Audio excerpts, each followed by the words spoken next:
This is going to be an interesting one. The results kind of surprised me. So as you guys are watching, please comment your observations, things that you're noticing, performance between one gun and another, how it's juggling in my hand as I go to speed, etc., how quickly I did the group.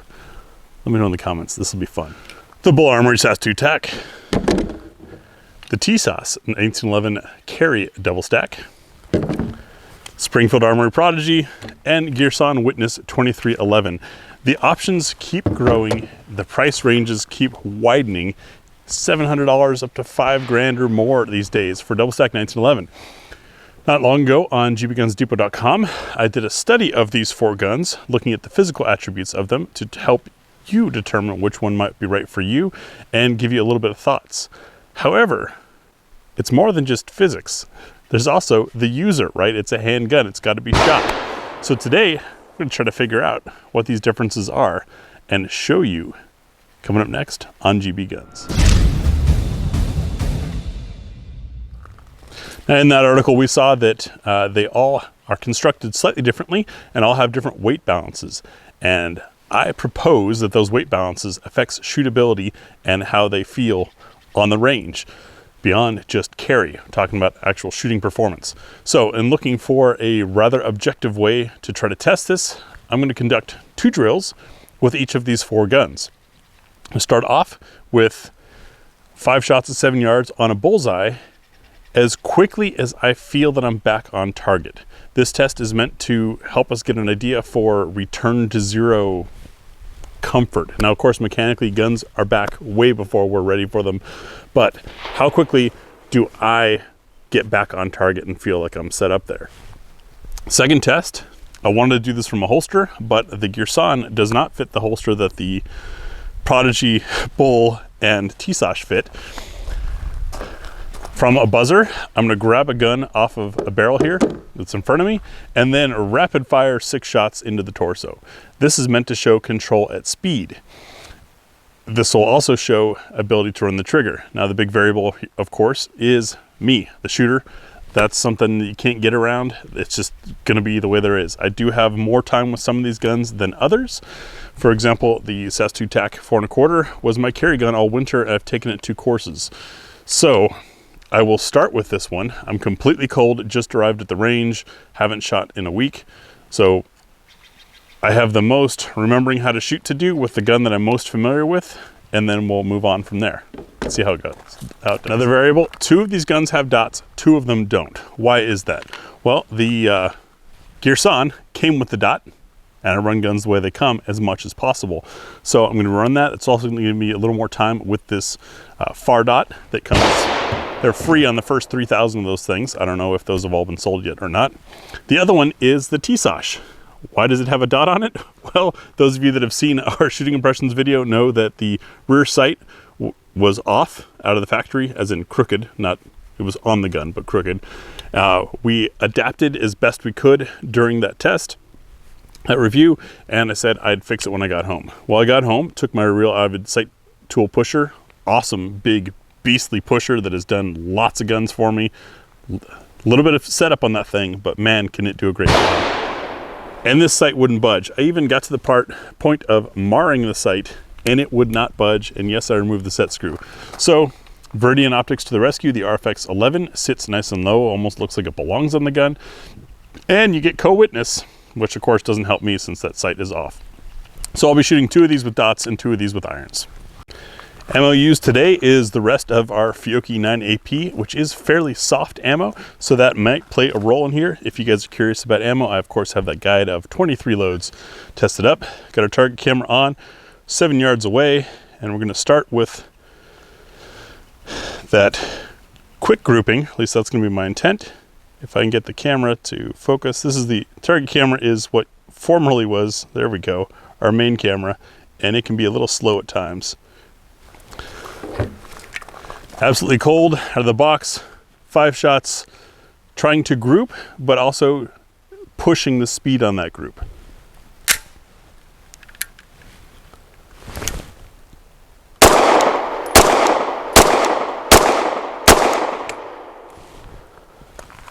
That was a Bull Armory, came out pretty good. How did I feel about it? The gun felt fast. It was certainly ready as quickly as I was, obviously faster, but I do have familiarity with this gun. Let's see how it does for our 6-shot dump. Grabbing the gun off of the barrel should give us an indication on grip. Transition over to our target. We're still 7 yards away, and 6 rounds as quickly as possible, seeing how well I can control the gun. I do not have a delay on the timer. I'm okay with that, since that'll be the same test for all guns. Here we go. Bull Armory.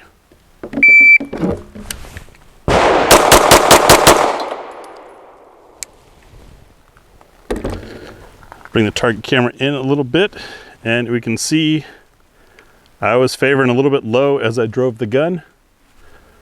Looks like 1 alpha and the rest are Charlies. Oh no! But that's from driving the gun a little bit low. I did not feel the gun getting out of control. The only delay that I felt was getting on target, lining up the sights. These are taller sights because this gun is set up to co-witness if you run a dot.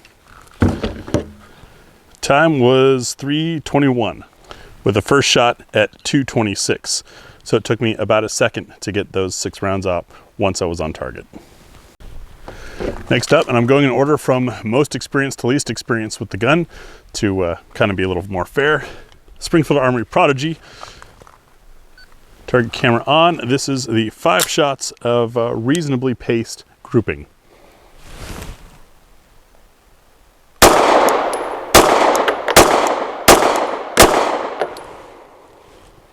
Pretty good. I could definitely feel the extra nose weight of this long steel dust cover that only has 1 pick slot in it to allow even more steel to hang out there. The gun just kind of sat flat. I hope that came through in camera. Now I'll set up for the 6 shots.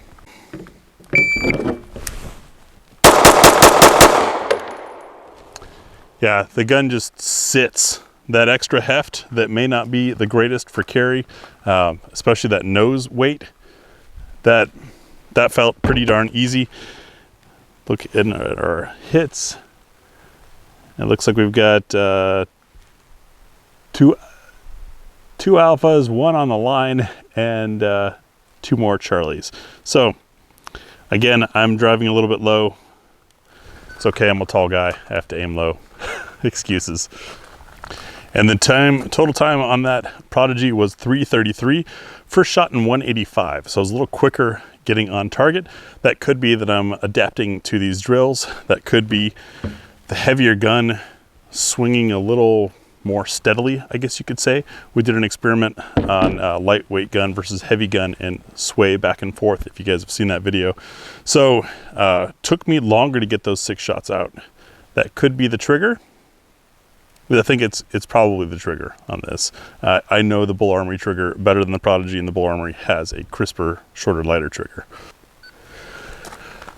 Now the Girsan Witness2311 with its far dot. 5 shots at reasonable pace. Where's my dot? There it is. I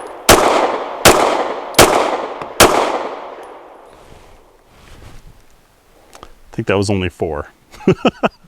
But as you guys saw, group not as great. The gun felt steady in hand. I didn't have struggles controlling.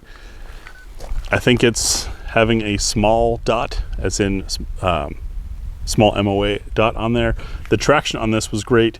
The recoil impulse felt a little bit slower. I felt like I was riding more. Maybe you guys saw something interesting. See how it does at speed.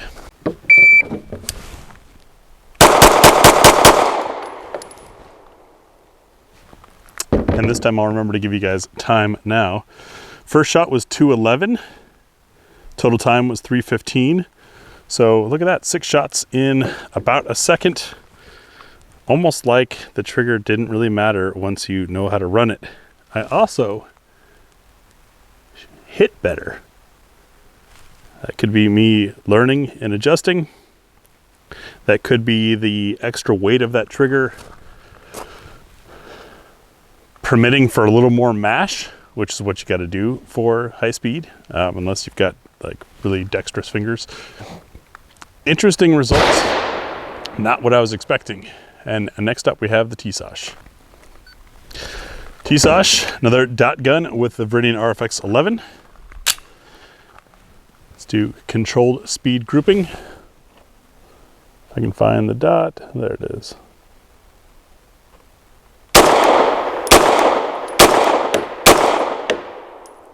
Lost the dot. Lost the dot.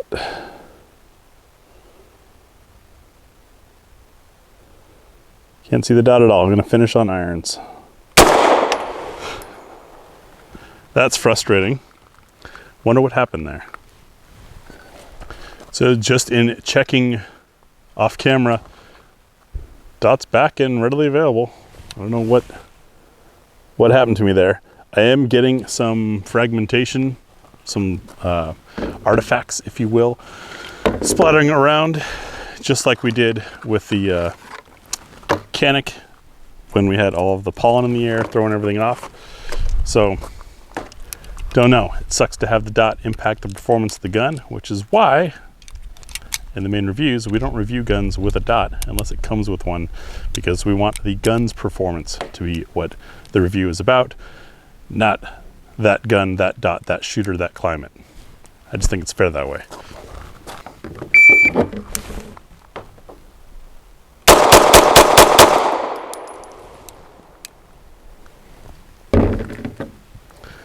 First shot 311, and that's because I was struggling to find that dot, and then 422 for a total time, so a little bit over 1 second for it. The Tisas is the slickest of the four guns, and I thought that was going to impact things. Doesn't seem to have, and the actual impacts are all pretty good. So either we're starting to see an experience bias because that's the fourth time I've run the drill, or the Tisas works pretty well for me. The Bull Armory to me feels the most natural because I have the most time with it. I also find it to be the best balance because of weight for carry. It also is, I think, the best balanced as far as weight distribution, as you guys saw in the article. So interesting test. I will add this to the article along with the times and all that, and maybe some images of those groups. I wonder, I feel like personal performance played a big role in this because I've obviously grouped all of these guns before and grouped better than you saw here today. Rapid fire is not something I do super often, but I am competent, capable of doing it. Even if I'm hitting a little bit low today, that's something I can correct. So did I feel a big performance difference between them? The real noticeable one was the Prodigy's heft really kept the gun flat. It seemed a little smoother.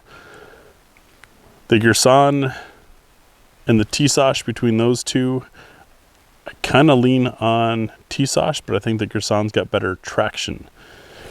I have dry hands.